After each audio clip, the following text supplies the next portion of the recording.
Bueno, mis hijos, espero que este sea, voy a decir el penúltimo video, pero con este ya estamos cerrando lo que quiero que ustedes hagan antes de enviarme en definitiva ya ese proyecto revisado. Por favor, agradezco que de verdad lo hagan, porque voy a estar pendiente de eso, ¿no? Bien, entonces nosotros en el anterior dimos una explicación muy somera de cada uno de esos elementos del capítulo 3, ¿no? Ahora veamos cómo sería, esto como un ejemplo de cómo deberían de aparecer en sus proyectos para los que tienen el caso de la mayoría de ustedes, porque tienen proyectos factibles, estamos tratando de que tengan un ejemplo. Espero que no se lo copien, sino que vean el modelo, parafraseen, utilicen sus recursos, pero quiero que sigan más o menos esto. No es que es una receta, pero para que tengan una guía, pues ustedes están en un proceso de formación.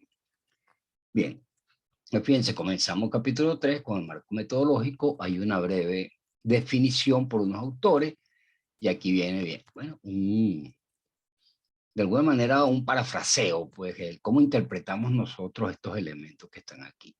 Pero fíjense que siempre la estructura es concepto y cómo lo voy a hacer en mi trabajo. Recuerden que este es el único capítulo que se escribe a futuro, a futuro.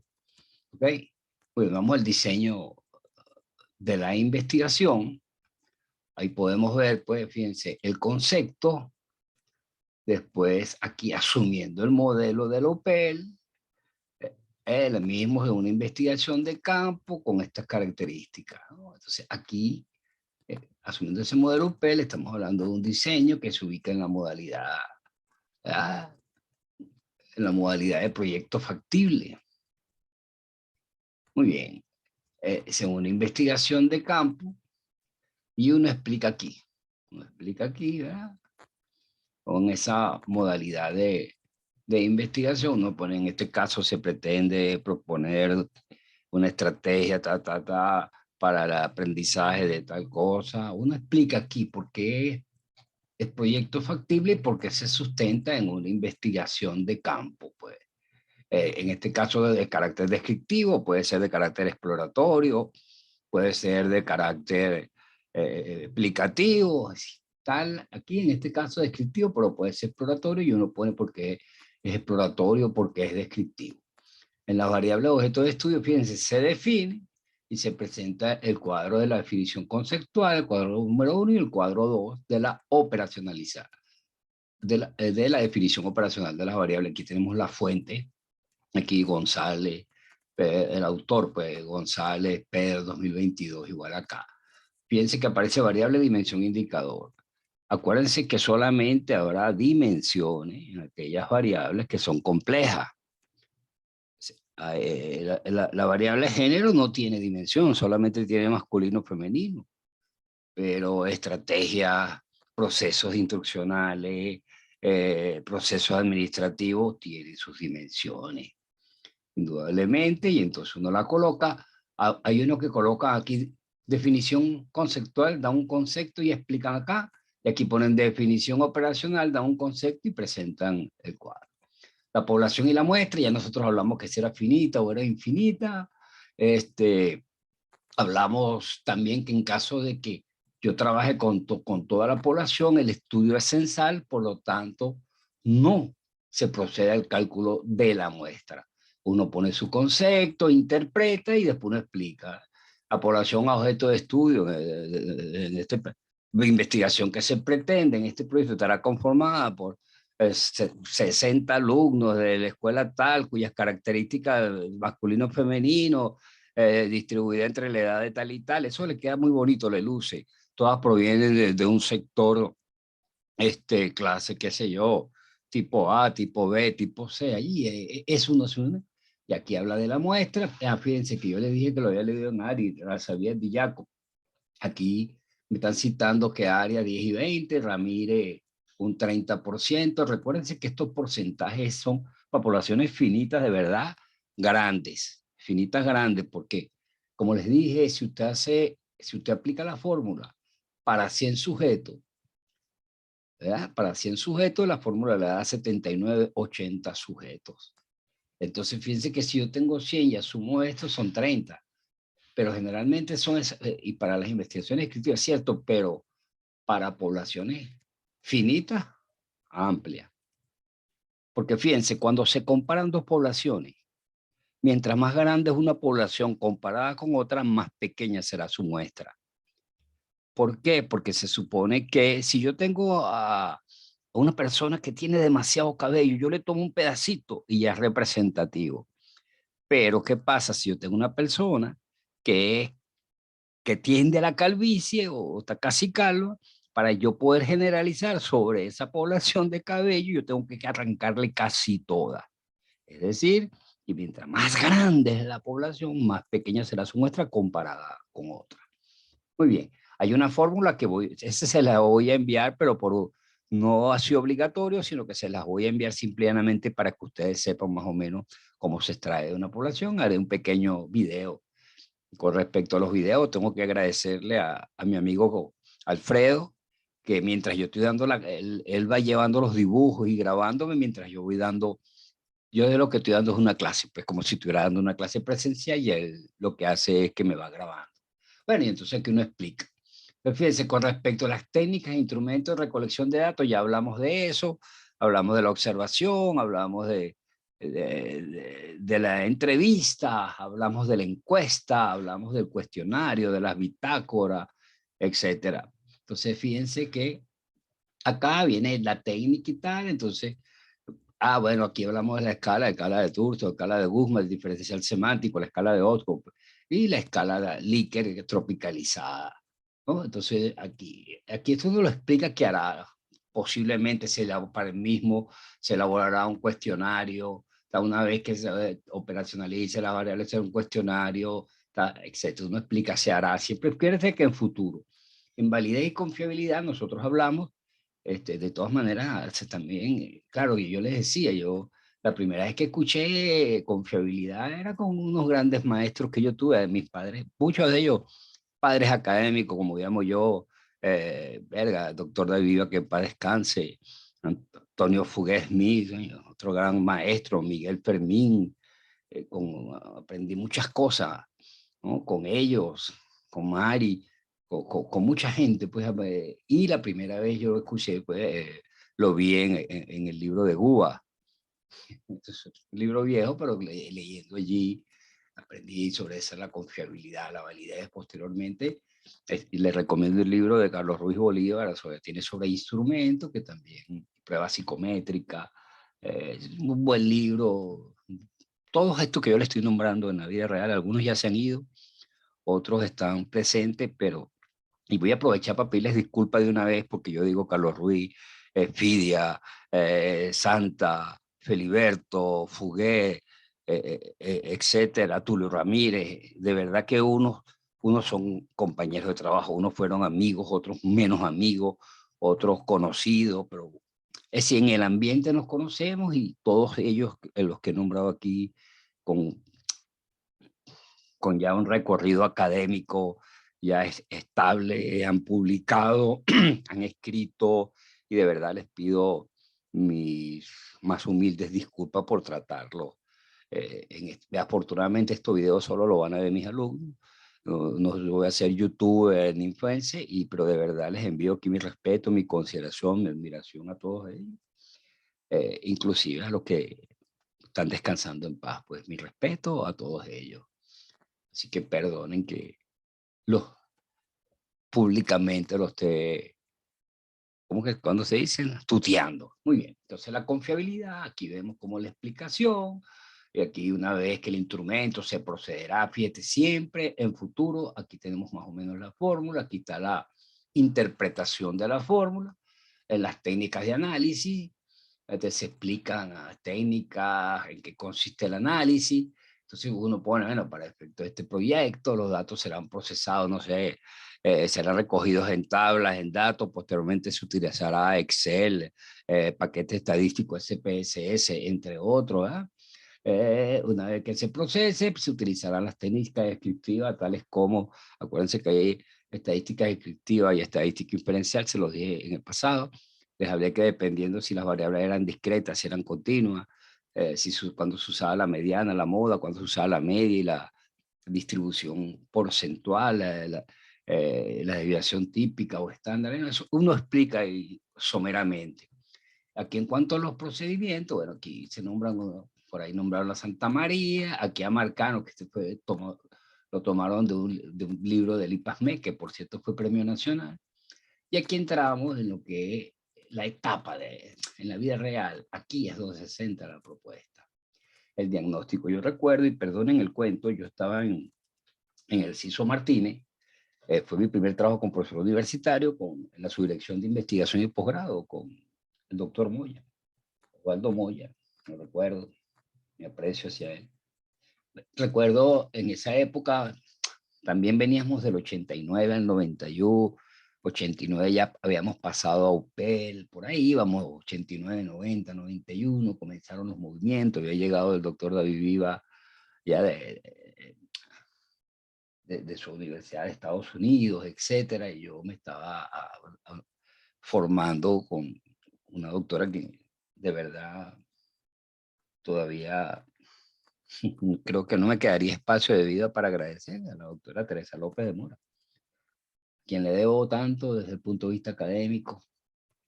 Bien, entonces fíjense, en esa fase de diagnóstico, la esposa del profesor Osvaldo era la doctora Renietud de Moya. Por cierto, ella comienza a trabajar sobre los proyectos factibles, interpretando un poco el manual. Pero también, más o menos por esa misma época, se hablaba mucho, para mí habían dos enfrentamientos, no de enemigos, pero habían dos visiones. Uno la tenía Hernando Salcedo, de la Central, y que había tomado, también ya se había acercado a Lupel a través del Centro de Investigación Educativa.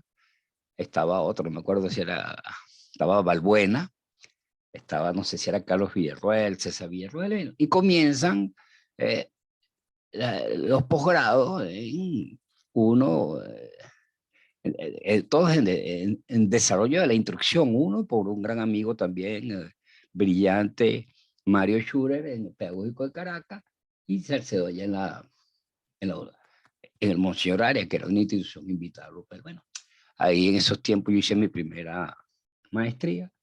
Hay muchas otras a quien agradecer, a Virginia Moraki, Gisela, Camejo, a tanta gente allí en que uno ya iba agradeciendo, pues, entre otros, ¿no? De verdad, es muy difícil mientras uno va haciendo la vida académica, las historias. Bueno, en fin, en esa época de diagnóstico y en esos diseños se utilizaba mucho el estudio de necesidades, y muchos utilizaban Kaufman, creo que se lo pronunció bien, no me acuerdo si era del 91, donde hacían eh, la identificación de necesidades para hacer análisis desde discrepancia, es decir, esa cosa de el es y el deber ser. En esa época también ya Salcedo y Villarroel ya trabajaban con esa evaluación de necesidades, pues, con esos trabajos. Muy bien. Entonces, hoy en día ese diagnóstico no necesariamente se hace con un análisis de discrepancia, simplemente esta fase de diagnóstico es la que se hace con el cuestionario que se realiza en el trabajo de la investigación. Y a ese cuestionario me dice, bueno, si existe esta necesidad, tengo este problema, la necesidad es válida, y entonces por eso ese cuestionario que aplico ya es lo que me va a permitir en esta fase de diagnóstico de la propuesta. Por eso diagnóstico va a basarse en la investigación de campo o documentar. Recuérdense que el proyecto es factible, eso lo decía el manual por definición. Posteriormente viene la factibilidad, el análisis de su factibilidad, con el propósito de verificar la factibilidad de la propuesta, es decir, si el proyecto es viable, se cuenta con los recursos materiales, humanos, económicos, entre otros. Si bien es cierto, no es que yo tenga la verdad, posiblemente puedo estar equivocado, pero a mi manera de ver, en los trabajos educativos, en la educación, una estrategia, la factibilidad, no es que uno requiere de grandes recursos, ¿no? La factibilidad de una propuesta es simple y llanamente contar para supuestamente fortalecer el aprendizaje de algo, no necesariamente. Lo que te voy a contar, sí, cuento con recursos humanos, los materiales, etcétera. Entonces yo a veces no entendía cómo en muchos trabajos de investigación en la propuesta, en el capítulo 1 tenía que será factible un trabajo de, ¿no? Se cuenta con los recursos materiales y humanos, no. En educación nosotros no estamos hablando de que vamos a usar carpintería nuclear, ni ningunos elementos. Entonces, era preferible de alguna manera dejárselo a parte de un trabajo teórico o documental, ¿entiendes? No lo veía como un objetivo preciso allí. Y por último viene, pues, por supuesto, ya en la factibilidad, si contamos con esos recursos, y después, por supuesto, viene el diseño de la propuesta, con esa propuesta de tener el planteamiento y fundamentación teórica de la propuesta, que es distinta al referente teórico, al marco teórico, al marco referencial del trabajo de investigación. O sea, del trabajo donde voy a hacer el diagnóstico o de la investigación de campo o de la investigación documental, la fundamentación teórica de la propuesta es otra, ¿ok? Es su procedimiento, mantener los objetivos, sus métodos, sus acciones, sus recursos necesarios para su ejecución. Esto que está aquí es parte de la propuesta, ya son elementos de la propuesta. Si ustedes leen bien el manual, bueno, el manual es preciso, donde usted puede llegar hasta las conclusiones de la viabilidad de la propuesta a nivel de especialización, de maestría.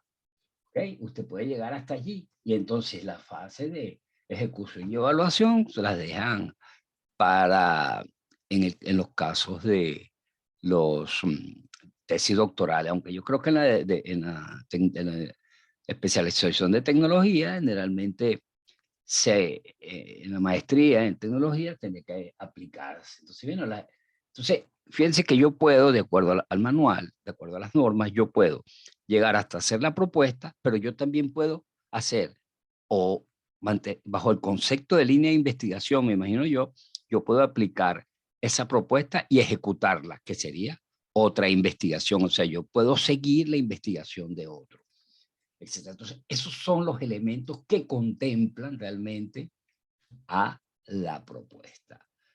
Ustedes me hacen más o menos esto, mire, y de verdad me siento realizado, de verdad me siento bien, pueden adaptarlo. Los que tienen una investigación de campo, lo que hacen es que van a la investigación de campo, las normas, pero tienen que mantener igual validez, confiabilidad, instrumento, técnicas de análisis. Entonces, esto se convierte en un, un elemento fundamental. Entonces, resumiendo, el diseño siempre va a ser la resolución, vamos a tener la ejecución, y la ejecución de la propuesta es desarrollarla, simple y llanamente.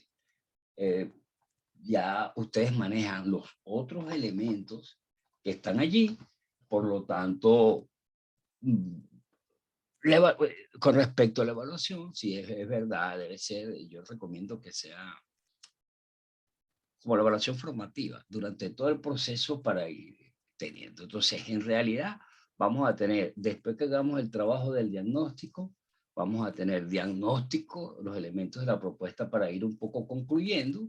Ese diagnóstico, como dijimos, puede basarse en una investigación de campo o documental. Luego viene el planteamiento y fundamentación de la propuesta, de la fundamentación teórica.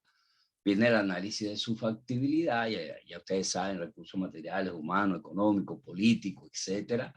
Viene su procedimiento metodológico, sus actividades y los recursos necesarios para su ejecución. Por supuesto, sin olvidar las conclusiones sobre la viabilidad del proyecto. No obstante, yo hago un capítulo, después que yo hago mi diagnóstico, yo puedo llegar a mis conclusiones y recomendaciones, y la recomendación podría ser la propuesta, y entonces comienzo la propuesta como un capítulo 6.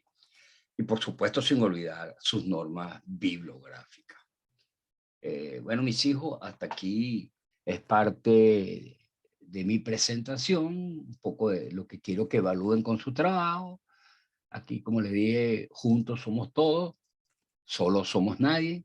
Agradecimiento a todos ustedes por la espera. Y bueno, Dios me los bendiga y cuídense. Ahora sí espero por ustedes. Ahora sí en bien. No, que la nota, que revisé mi proyecto, que ya me van a que a mí me dijo la coordinadora. No, no, mis hijos, hagan lo que tienen que hacer. Que el problema de las notas es mío. Si yo hubiera querido raspar a alguien, o que alguien, o yo quisiera correr a estudiantes, de verdad que ya desde los primeros días hubiera puesto verdugo, no se pudieron reunir, no pudieron venir conmigo, vamos a hacer esto. No, no, no. Al contrario, lo que quiero es que aprobemos, que tengamos metacognición de este proceso y que podamos realmente, a lo mejor no los voy a hacer investigadores. No, no, no. No, no, no, no, no. Pero lo que quiero es que tengan metacognición de algunos elementos. A lo mejor llegan a la fase de proyecto y les van a decir, mira, que ahora vamos a trabajar desde el punto de vista cualitativo. Por supuesto, van a cambiar algunos elementos, que les voy a preparar un videito que se los voy a anexar allí para concluir un poco eso, pero nosotros teniendo ya los elementos que llevan los capítulos, ya sabiendo que es una variable, que es una dimensión, podemos entender que es una categoría. Ya sabiendo que es una validez, una confiabilidad, ya podemos ver que es una triangulación, una comparación, que son las... O sea, todos esos elementos, cuando entendemos lo que es metodología, cuando entendemos lo que es una población y una muestra, podemos entender lo que es informantes clave. Cuando tenemos concepto de lo que es una entrevista, podemos entender una entrevista a profundidad. Entonces, son elementos que se mantienen allí. Lo otro es simplemente poner a trabajar. Cuando yo sé que tengo un análisis, ya yo sé lo que es un análisis. Entonces, bueno, mis hijos, muchas bendiciones. Cuídense y bueno, y espero por ustedes. Un gran abrazo y bueno, hasta siempre.